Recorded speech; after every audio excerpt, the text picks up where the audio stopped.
Bonjour, aujourd'hui on va parler des organismes de contrôle.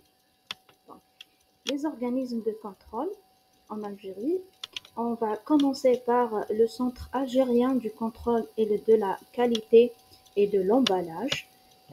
Son abréviation c'est le CAC. Le Centre algérien du contrôle et de la qualité est un établissement public sous la tutelle du ministère du Commerce, créé en 1989 et modifié en 2003. Donc, il sert comme un soutien technique aux administrations pour le contrôle de la qualité et de la sécurité des produits, tout en aidant les opérateurs économiques à améliorer la qualité de la production nationale. Donc, le CAC est dirigé par un directeur général et dispose de 33 laboratoires, dont 4 laboratoires sont régionaux.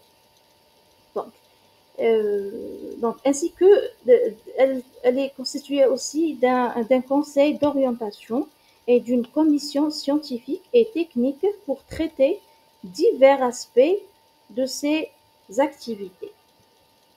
Donc, ce centre algérien a des missions et activités qui sont, premièrement, le contrôle analytique. Donc, contrôle analytique, c'est-à-dire la vérification de la conformité des produits aux normes légales. On a parlé avant des normes, on a parlé de la conformité des produits et ses décrets dans la loi du consommateur. On a détaillé ces notions. Donc, deuxièmement, la gestion des laboratoires. On a dit qu'elle constitue 33 laboratoires.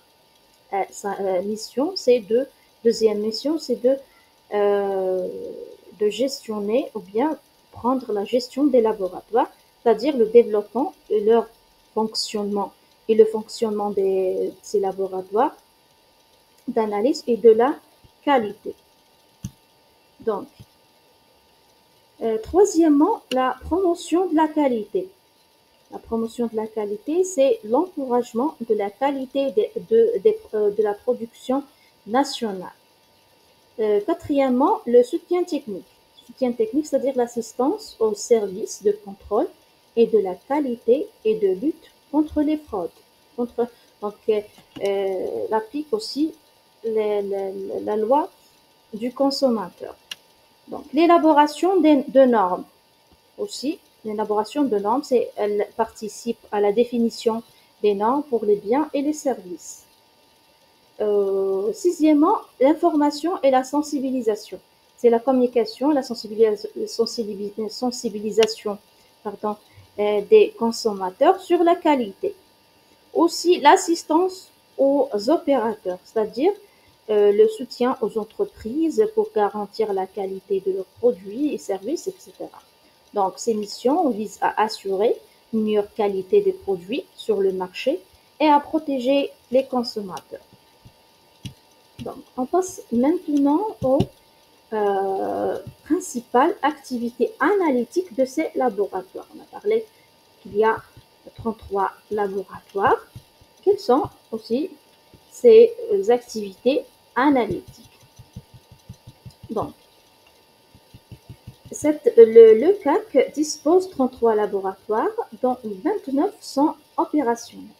À l'échelle nationale, ces laboratoires donc réalisent des contrôles analytiques sur divers produits de consommation, qu'ils soient importés ou fabriqués localement, avec un volume moyen d'environ 20 000 échantillons traités chaque année. Donc ce chiffre devrait augmenter avec l'ouverture de nouveaux laboratoires. Jusqu'à maintenant, elle prend 20 000 échantillons d'environ chaque année. Ce centre effectue 2 types d'analyses. Premièrement, les analyses physico-chimiques et deuxièmement, les analyses microbiologiques. donc couvrant les domaines des produits agroalimentaires, cosmétiques et d'hygiène corporelle aussi. Donc, ainsi, les produits aussi industriels, les analyses des appareils électrodomestiques et ceux fonctionnant au gaz sont réalisés au laboratoire régional de Constantine, tandis que les autres produits industriels sont analysés en collaboration avec les laboratoires spécialisés. Donc, les échantillons sont prélevés par des agents des directions de commerce de la wilaya dans le cadre de la lutte contre les fraudes. Donc, ici, on a résumé les missions et les activités analytiques des laboratoires. Donc, on passe maintenant donc, au réseau des laboratoires. Les réseaux des laboratoires de la pression des fraudes. Donc, la réalisation des objectifs de la politique nationale de la qualité des tributaires du développement du réseau des laboratoires, dans le cadre, le CAC a bénéficié de différents programmes afin de consolider sa position et de garantir à chaque région un laboratoire de proximité. Alors, le programme de soutien à la croissance économique euh, 9 laboratoires. Le programme spécial Haute Plateau contient 10 laboratoires, 10 labos. Donc, et le programme spécial du Sud constitue 3 laboratoires. Aussi, on passe aux perspectives du développement du CAC. Donc, les perspectives du développement du CAC, donc le passage de l'Algérie d'une économie planifiée à une économie de marché, ainsi que la signature d'accords d'association avec l'Union européenne et la zone arabe de libre-échange, ont entraîné l'introduction d'une variété de produits sur le marché, tant locaux qu'importés. Donc, cette évolution a nécessité un renforcement du système de contrôle de la qualité pour protéger la santé et la sécurité des consommateurs. Dans ce cadre, donc, le CAC a entrepris plusieurs actions.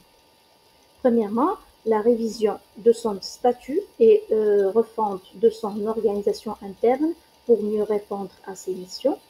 La finalisation d'un arrêté finissant les travaux et les prestations rémunérées qu'il peut réaliser. Aussi, l'élaboration d'un arrêté sur les tarifs des prestations fournies. Aussi, le lancement d'un appel d'offres pour l'étude d'un nouveau siège. Ainsi, le démarrage des procédures d'accréditation pour prouver la compétence de ces laboratoires dans l'évaluation de la conformité, sont essentiels aussi pour l'exportation. Et dernièrement, l'acquisition de nouveaux équipements scientifiques pour soutenir le processus d'accréditation. Donc, ces mesures visent à améliorer la qualité des produits et à renforcer la position de l'Algérie sur le marché international. Ce sont les perspectives de développement du CAC. Ensuite, on passe maintenant aux accompagnements des exportateurs. Accompagnement des exportateurs.